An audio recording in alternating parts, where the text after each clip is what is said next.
अजित पवारांच्या राष्ट्रवादीने लोकसभेच्या 4 जागा लढवल्या आहेत. बारामती, रायगड, शिरूर, धाराशिव या जागांवर राष्ट्रवादीचे तर परभणीमध्ये राष्ट्रवादीच्या कोट्यातून महादेव जानकर यांनी निवडणूक लढवली. अटीतटीची लढत झाली आहे. त्यापैकी कोण जिंकणार हे 4 जूनला कळेलच. पण त्यानंतर होणाऱ्या एका निवडणुकीत राष्ट्रवादी काँग्रेसचा एक खासदार जिंकणं फिक्स असल्याचं चित्र आहे. तो कोणत्या जिल्ह्यातला असेल हे जवळपास ठरलेलं आहेच, पण तो कोण हे अद्याप स्पष्ट झालेलं नाही. ती निवडणूक आहे राज्यसभेची. लोकसभा निवडणुकीचा निकाल लागल्यानंतर 25 जून रोजी महाराष्ट्रातील राज्यसभेच्या एका जागेसाठी निवडणूक होणार आहे. खरं तर ही पोटनिवडणूक आहे आणि त्याचा कालावधी हा 2028 पर्यंत असणार आहे. राष्ट्रवादीचे राज्यसभेचे खासदार प्रफुल्ल पटेल यांनी फेब्रुवारीमध्ये राज्यसभा सदस्यत्वाचा राजीनामा दिला होता. त्यानंतर पुन्हा नव्याने ते राज्यसभेवरच निवडून गेले होते. त्याच रिक्त जागेवर आता पोटनिवडणूक होणार आहे. यासाठीच 25 जूनला मतदान होणार असून त्याच दिवशी निकालसुद्धा लागेल. फेब्रुवारीमध्ये झालेल्या राज्यसभेच्या निवडणुकीत राष्ट्रवादीच्या कोट्यातून प्रफुल्ल पटेल निवडून गेले होते. त्यांनी राजीनामा दिलेल्या जागी पुन्हा राष्ट्रवादीचाच उमेदवार निवडणूक लढवेल असं त्यावेळी महायुतीमध्ये ठरलेलं होतं आणि महायुतीच्या संख्याबळाचा विचार करता उमेदवार विजयी होणार हे देखील जवळपास फिक्स आहे. पक्षात फूट पडल्यानंतर पक्ष अजित पवारांकडे गेला.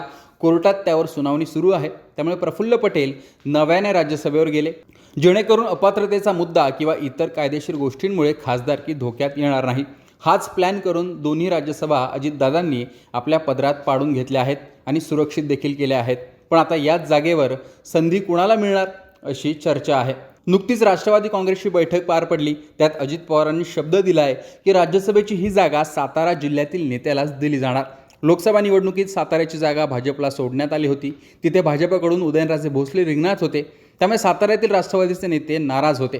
त्या बदल्यात अजितदादांकडून राज्यसभेचा शब्द साताऱ्यातील इच्छुक उमेदवारांना देण्यात आल्याचं बोललं जात आहे आणि भाजप, शिवसेना, शिंदेंनाही त्याबाबत विश्वासात घेतल्याचं देखील बोललं जात आहे. त्यामुळे या राज्यसभेच्या निवडणुकीत महायुतीकडून राष्ट्रवादी अजित पवारांचा उमेदवार असेल, तो निवडून येण्याइतकं संख्याबळ देखील असेल. ही निवडणूक बिनविरोधही होऊ शकते. त्यामुळे त्या उमेदवाराचं खासदार होणं हे जवळपास फिक्स आहे. पण तो कोण असेल याबाबतच उत्सुकता आहे. साताऱ्यातून लोकसभेसाठी इच्छुक असलेले नितीन पाटील यांचं नाव यात आघाडीवर आहे.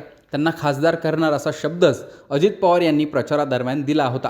जिल्ह्यातील इतरही काही नेते तयारीत आहेत.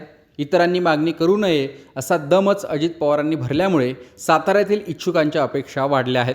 पण त्यामुळे इतर जिल्ह्यातील काही इच्छुक मात्र नाराज असल्याचं देखील बोललं जातं आहे. छगन भुजबळांना राज्यसभेवर पाठवणार अशी देखील चर्चा होते किंवा साताऱ्यातून कोणी मोठा चेहरा अजित पवारांकडे येत असेल तर त्याला देखील संधी दिली जाऊ शकते अशी देखील चर्चा आहे.